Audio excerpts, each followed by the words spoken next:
Et donc,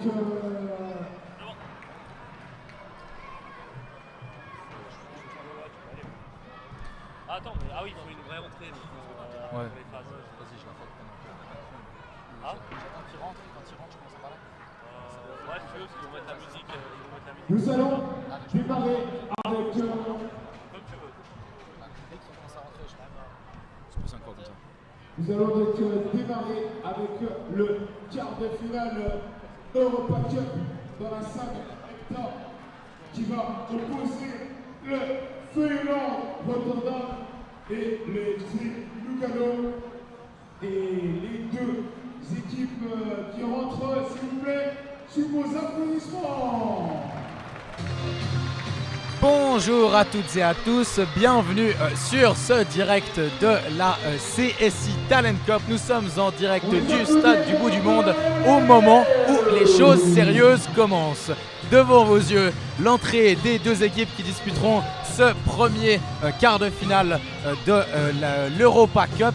On le rappelle, donc l'Europa Cup qui est la division qui classera les équipes de la 9e à la 18e place. C'est déjà un match à élimination directe. Il y a un titre pour l'équipe qui remportera cette compétition. Je suis en compagnie de Bastien. Salut John. Salut Bastien. Alors voilà, c'est le moment qu'on attendait, non? Ouais, c'est le moment, ça commence gentiment à passer aux choses sérieuses. Non pas qu'elles n'étaient pas sérieuses avant, mais là c'est l'élimination directe. Une de ces deux équipes termine son tournoi dans un quart d'heure, très précisément. Après il y aura encore des phases de classement bien évidemment, mais ça ne sera pas tout à fait la même chose non plus. Et ces deux équipes qu'on a quand même vu. Alors pour Lugano de se retrouver dans cette position, c'est encore pas trop mal.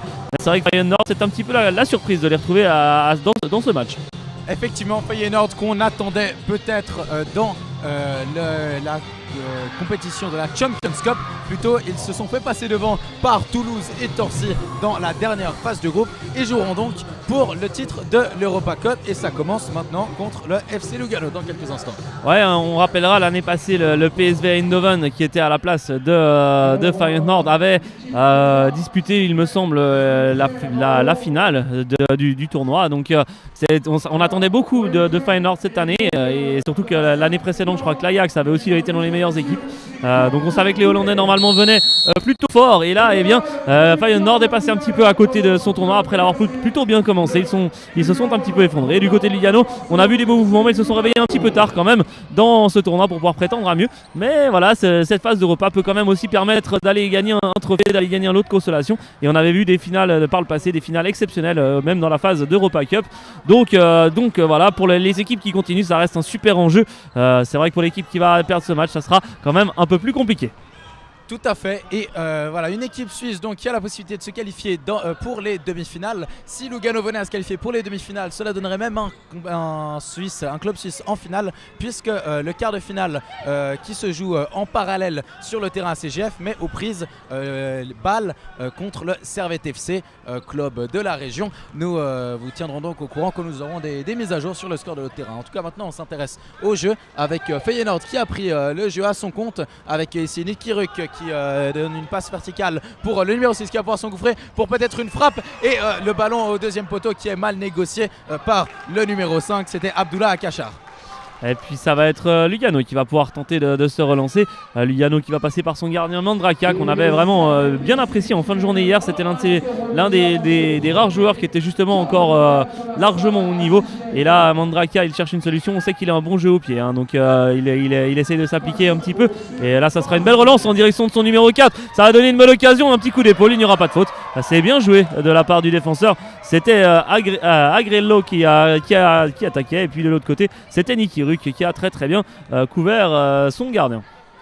Un défenseur, Niki Ruck, qu'on a apprécié surtout dans le premier tour et qui pour moi était moins bon dans les derniers matchs. J'ai eu la chance de voir Feyenoord rater la qualification en Ligue des Champions, enfin Champions Cup lors de leur dernier match. C'était plus difficile pour Feyenoord sur le tard, comme tu l'as dit. Et là même, ils sont en train de se faire un petit peu tourner par Lugano qui là tente un long ballon. On a vu Lugano tenter beaucoup de longs ballons contre le Bayern Munich avant d'être mené au score, et là ils se sont mis à jouer au ballon et nous ont montré vraiment toute l'étendue de la palette technique dont il disposait. Ouais, et puis là on voit un gardien Masbar, ça doit être un de ces gardiens, il doit être assez frustré quand même du résultat parce que c'est un des gardiens qui a eu je pense le moins de travail durant tout le tournoi et pourtant il se retrouve quand même dans une équipe qui ne joue pas le haut du tableau. Ça a été un petit peu la surprise. Lors des tout premiers matchs, Feyenoord dominait outrageusement ses adversaires, Masbar ne touchait pas le ballon et là il se retrouve à devoir gérer ça mais dans une phase intermédiaire avec Mandrakia, le gardien adverse qui lui, on l'a dit, a un bon jeu au pied, cherche une solution, il temporise. C'était pas mal vu mais dommage, la relance était mauvaise. C'était très très bien vu même en direction du côté droit et ça sera une touche pour Lugano. Avec du côté du Lugano, Francesco Torti qui était capitaine hier, qui ne l'est plus aujourd'hui, qui a joué ses touches et le ballon est parti sur le côté droit où il va d'ailleurs sortir avec une touche à mi-terrain pour Feyenoord avec je crois que c'est le numéro 6 Ayoub Wargui qui joue derrière lui pour Naut Vantol avec son gardien Masbar et Masbar qui va jouer loin devant, ça va aller de gardien à gardien. Vous le voyez peut-être, le gardien de Lugano n'a pas de gants, c'est sa spécificité, ça rajoute un style on va dire en plus d'être un gardien avec un bon jeu au pied. Attention par contre ici parce que le numéro 5 de Feyenoord, Abdullah Kachar, s'est présenté seul face à lui mais très bonne intervention du portier tessinois. Ouais, il fait son match Mandrakia, pas de gants mais par contre le reste ça fonctionne bien et là c'était un magnifique tir de Feyenoord, ça a été contre une nouvelle frappe, alors elle est totalement dévissée, ça va s'envoler dans les tribunes. C'était Nicky Ruck qui s'est retrouvé à allumer, malheureusement il a un peu mal pris le ballon et il a oublié de se pencher vers l'avant et du coup la frappe s'est envolée. Mais du coup Feyenoord qui repart là encore avec son numéro 6, il arrive à perforer la défense, Mandrakia qui sort magnifiquement et qui peut faire l'arrêt, Lugano qui repart dans l'autre sens, ça va très très vite là depuis quelques instants avec une perforation de la part d'Agrello et c'est finalement Masbar qui peut relancer, un ballon qui arrive encore, Mandrakia qui sort magnifiquement.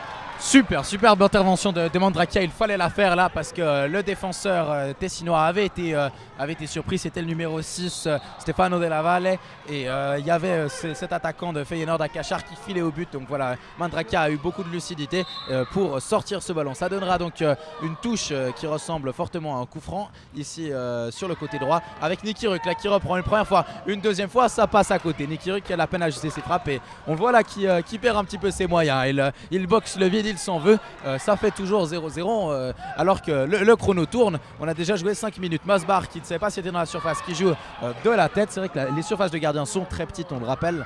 Il y a eu hier passablement de coups francs qui ont été donnés pour des gardiens qui glissaient hors de la surface avec le ballon dans les mains. Ouais, et heureusement d'ailleurs elles ne sont pas sanctionnées de plus qu'un coup franc. Ça compense un petit peu la taille, mais c'est vrai qu'elle est quand même elle est très très petite pour être moi-même gardien d'ailleurs en salle. C'est vrai que c'est probablement la plus grosse préoccupation des gardiens, c'est d'être sûr de ne pas sortir. Et là effectivement elle n'est pas trop sanctionnée, donc c'est pas dramatique non plus. Masbar justement, il va pouvoir tenter un nouveau ballon vers l'avant. C'était pas mal fait là, c'était en direction d'Akachar. Akachar il cherche, c'était pas mal tenté le dédoublement là-bas. Ça revient sur la défense de Feyenoord qui revient même jusqu'à son gardien Masbar il revient jusqu'à Nicky Ruck pour Masbar, très bon pressing de Agrello. Il a pas quitté le terrain depuis le début du match et on le voit beaucoup, toujours 0-0 alors qu'on franchit la mi-match d'ici une dizaine de secondes.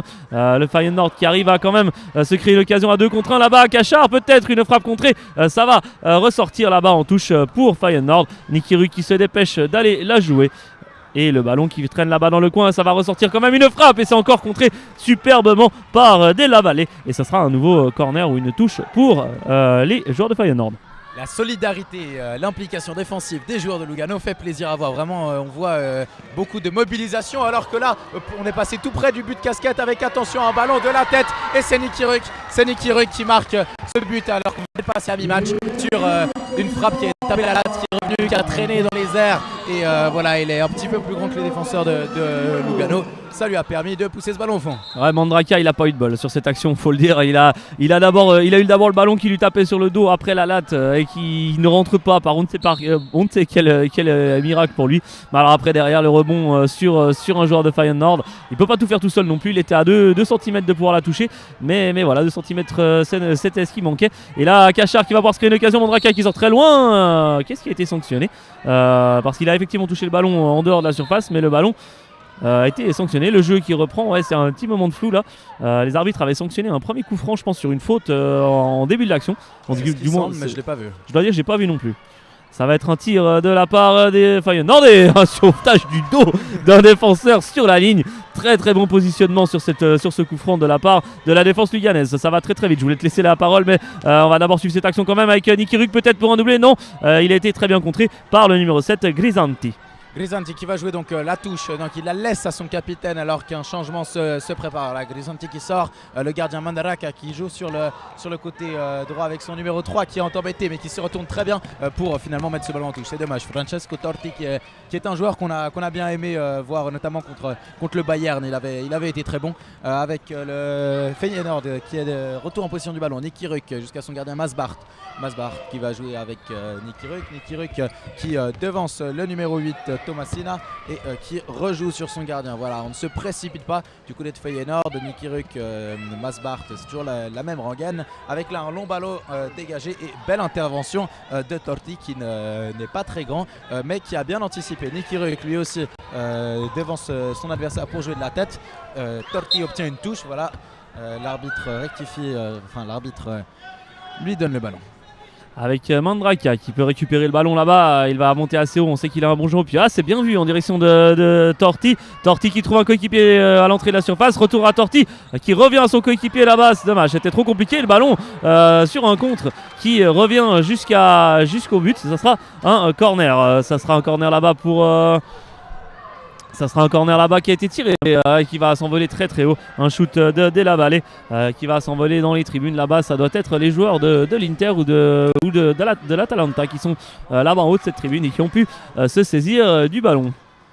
Tout à fait, donc on attend que le ballon soit renvoyé. Voilà, il faut jouer collectif, messieurs de l'Inter. Il reste un peu plus de 3 minutes et Lugano est mené, même si le club tessinois se bat bien. Le ballon est dans les pieds du capitaine Della Valle qui joue avec son gardien sur le côté droit maintenant avec Bernasconi qui met un petit peu son gardien dans une mauvaise situation. Le voilà obligé de remettre le ballon en touche avec Van Tol ici qui joue sur Wargui, mais Wargui était enfermé dans un mouchoir de poche et concédera la touche. Il reste, je l'ai dit, un petit peu moins de 3 minutes. Lugano doit désormais se porter à l'attaque, mais c'est difficile parce que, voilà, comme ici, les dégagements sont renvoyés. Attention à Wargui, dont le tir est bien paré par le gardien Mandaraka.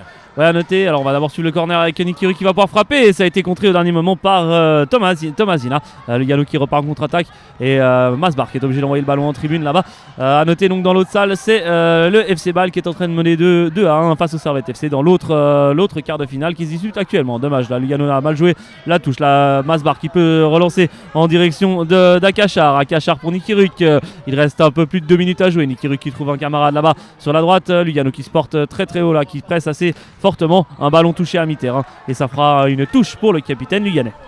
Della Valle donc qui va jouer cette touche avec son gardien Mandaraka qui joue sur le côté gauche pour Bernasconi avec cette fois-ci un dégagement qui va finir en touche dans le camp de Feyenoord. Il va falloir trouver autre chose du côté de Lugano parce que là pour l'instant ça ne fonctionne pas. C'est difficile pour se procurer des situations de frappe avec la Feyenoord qui est de retour en position du ballon.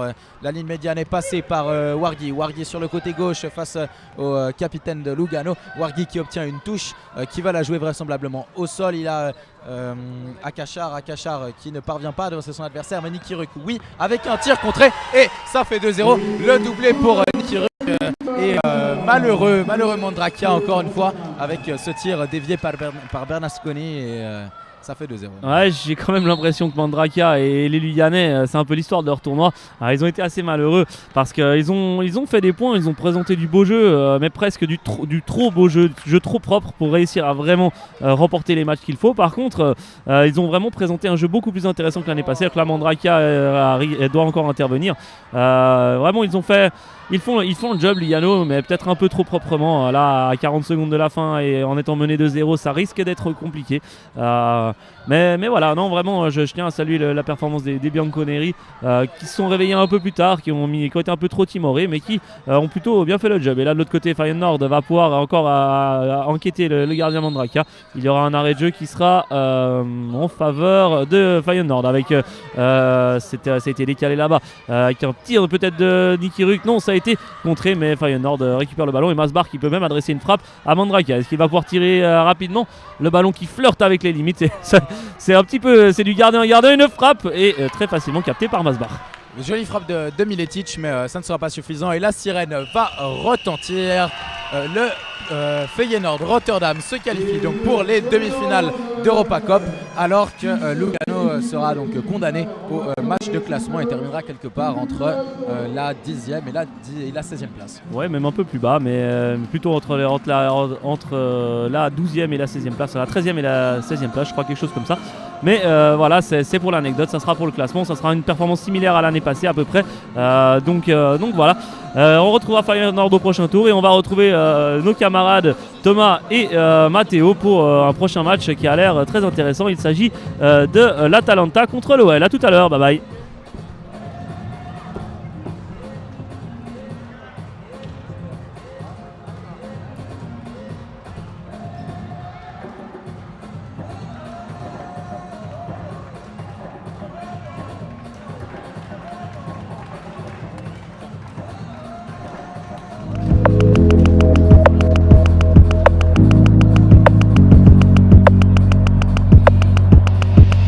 Mm-hmm.